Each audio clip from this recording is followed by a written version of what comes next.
Hello student, welcome to creative tuition class. Student जो next video लेकर आए वो है बीए प्रोग्राम सेकेंड ईयर का चैप्टर है आपका ह्यूमन राइट्स का थर्ड चैप्टर। और जो ह्यूमन राइट्स की जो बुक है आपकी वो है मानव अधिकार, लिंग एवं पर्यावरण, human rights, gender and environment. उसका चैप्टर वो है आर्थिक विकास एवं महिलाएँ। तो आर्थिक विकास एवं महिलाओं में सबसे मेन जो क्वेश्चन आता है वो है संरचनात्मक समायोजन। तो स्टूडेंट जो भी मैं वीडियो लेकर आता हूँ वो इम्पोर्टेंट चैप्टर और इम्पोर्टेंट टॉपिक को लेकर आता हूँ और जो एग्जाम में इनके बेस पर क्वेश्चन आते हैं। तो क्वेश्चन जो है संरचनात्मक समायोजन होता क्या है उसके ऊपर क्वेश्चन दे रखा है, तो मैं आपको स्टार्टिंग से समझाता हूँ। तो इसमें क्या है, यह प्रारंभ में किए गए आर्थिक नीति मतलब न्यू इकोनॉमी पॉलिसी जो है महिलाओं श्रमिकों के लिए संरचनात्मक समायोजन कार्यक्रम। संरचनात्मक समायोजन क्या होता है?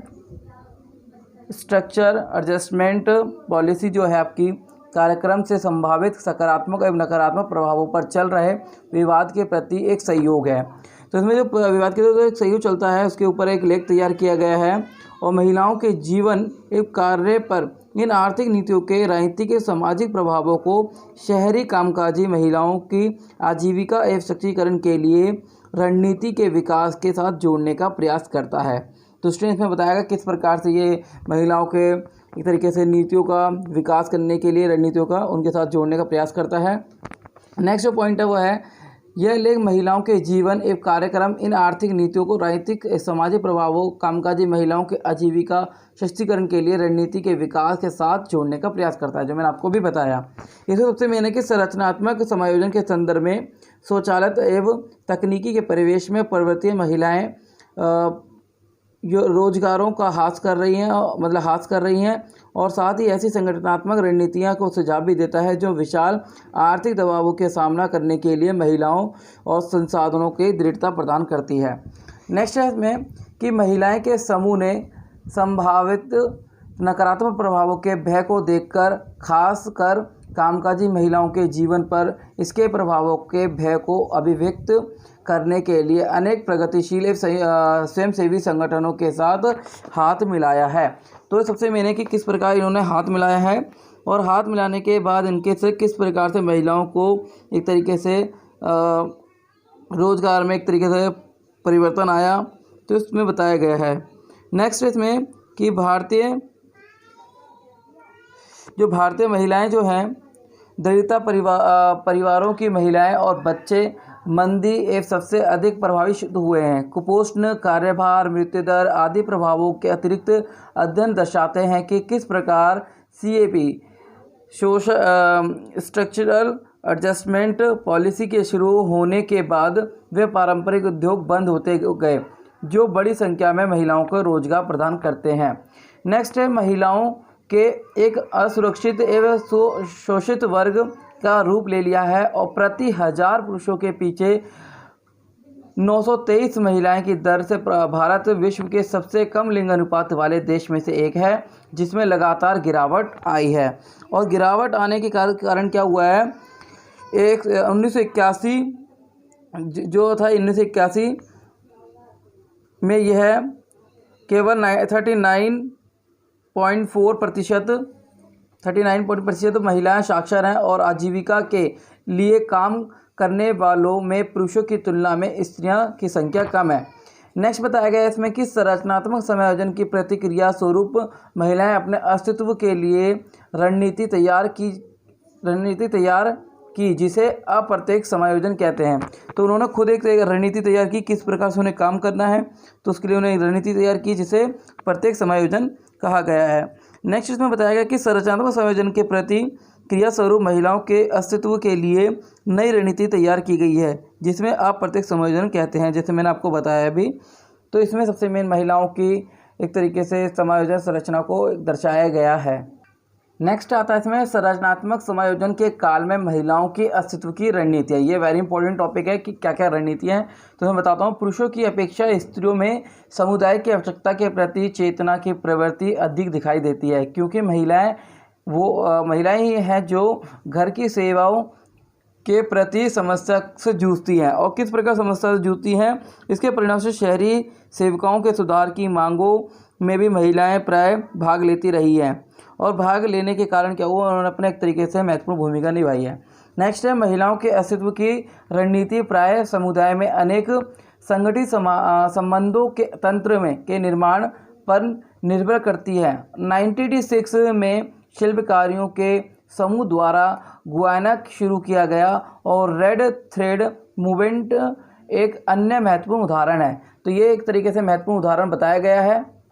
इस उदाहरण में का नेतृत्व मध्यवर्गीय राजनीति महिला कार्यकर्ताओं के हाथों में है, जिनका उद्देश्य गरीबों के लिए रोजगार के लिए अवसर में सुधार करना एवं उन्हें संसाधन सुलभ कराना, संसाधन एक तरीके से मुहैया कराना। नेक्स्ट है वृक्षारोपण में महिलाओं की भूमिका क्या है।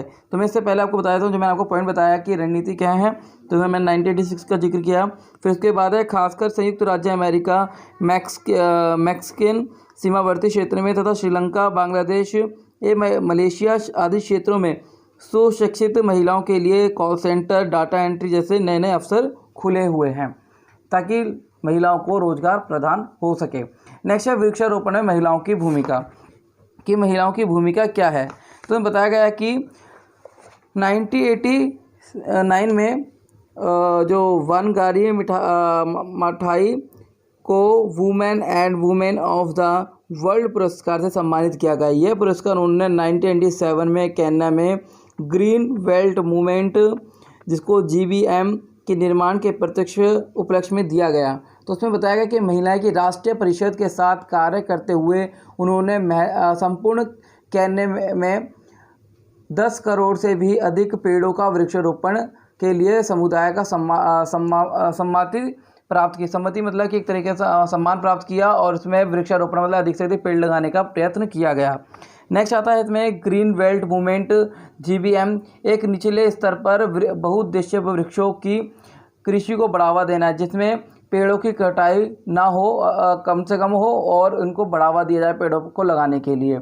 नेक्स्ट है पोषणकारी रणनीतियाँ। महिलाओं को बाहर के बजाय अंदर खाना पकाना चाहिए घर के अंदर, ताकि वह हास मतलब जो ताप के हास को कम किया सके। नेक्स्ट है खाना बनाने के लिए परंपरागत 3 पत्थरों वाली आग की खुला पद्धति की तुलना में नए प्रकार के चूल्हा जो बंद होते हैं उनका प्रयोग किया जाना चाहिए, ताकि जिनका एक सिरा लकड़ी डालने के लिए खुला होता है और बर्तन रखने के लिए ऊपर हिस्से के छेद होते हैं और वह अधिक सुविधाजनक और आर्थिक रूप से लाभप्रद होती है। नेक्स्ट है कि जब ईंधन की लकड़ी प्रचुर मात्रा में हो तो आग जलाने दिया जाए, ताकि जंगली जीवों को मच्छरों से सुरक्षा प्रदान की जा सके।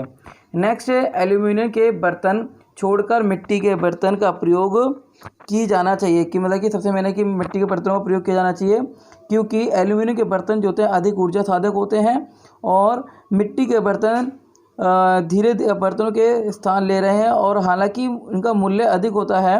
मिट्टी का बर्तन भोजन को लंबे समय तक गर्म रखता है, ये इसकी विशेषताएं हैं। नेक्स्ट है उत्तरजीविका रणनीतियाँ। तो इसमें बताया गया ये रणनीतियाँ हैं जिसमें संसाधनों के निर्माण की योजना, जिसमें अपना उत्पाद बढ़ाने, श्रम का विक्रय बढ़ाने, वस्तु की बिक्री बढ़ाने के लिए होता है। इसमें सबसे मेन क्या है, बिक्री बढ़ाने के लिए होता है और किस प्रकार से बिक्री होनी चाहिए। इससे मैंने पहले बताता हूँ कि हमने जिस रणनीति का विकास किया है जो उसे हमारी आर्थिक स्थिति संस्कृति संघर्ष से जुड़ना होगा। इसे कार्यस्थल समुदाय एवं निकट परिवेश के अंतर को कम करना होगा, जिसके जरिए मैंने आपको एक फर्स्ट पॉइंट बताया कि ये रणनीति जिसमें संसाधनों के निर्माण की योजना, जिसमें संसाधनों का अपना उत्पाद बढ़ाने का, श्रम विक्रय बढ़ाने की, वस्तु की कीमत में बिक्री होनी चाहिए। नेक्स्ट है कि मदर क्लब, जहां महिलाएं शिशु कल्याण केंद्र का संचालन करती हैं और बालवाड़ी एक तरीके से संचालन करती हैं। तो इस प्रकार से हालांकि ये साधारण प्री स्कूल बच्चों के लिए होती है और इस प्रकार मदर क्लब जो होते हैं महिलाओं को शिशु केंद्रों का संचालन करती है, उन्हें भी महिलाओं को अन्य कार्यों के लिए मुक्त किया जाता है। नेक्स्ट है बालवाड़ी। जो बालवाड़ी मैंने आपको बताया थर्ड पॉइंट इसमें कि बालवाड़ी संचालन अधिकांश संगठनों की एक सामान्य प्रक्रिया है, हालांकि साधारण प्री स्कूल बच्चों के लिए कुछ घंटों के लिए खोले गए हैं। इन संरचना के अंतर्गत घरेलू कामगारों के छोटे बच्चों के लिए पूरे दिन के लिए बालवाड़ी के घंटों को बढ़ाया जाना चाहिए। नेक्स्ट इसमें है कि महिलाओं के समूह स्थानीय महिलाओं को आवश्यक वस्तु की थोक खरीदारी के उपभोक्ता सहकारी समिति के भाव निर्माण में सहायक होने चाहिए। तो स्टूडेंट सबसे मेन इसमें तो बताया गया है कि किस प्रकार से महिलाओं की भूमिका है और किस प्रकार पोषणकारी रणनीति अपनाई गई हैं और उत्तरजीविता रणनीति जो है वो।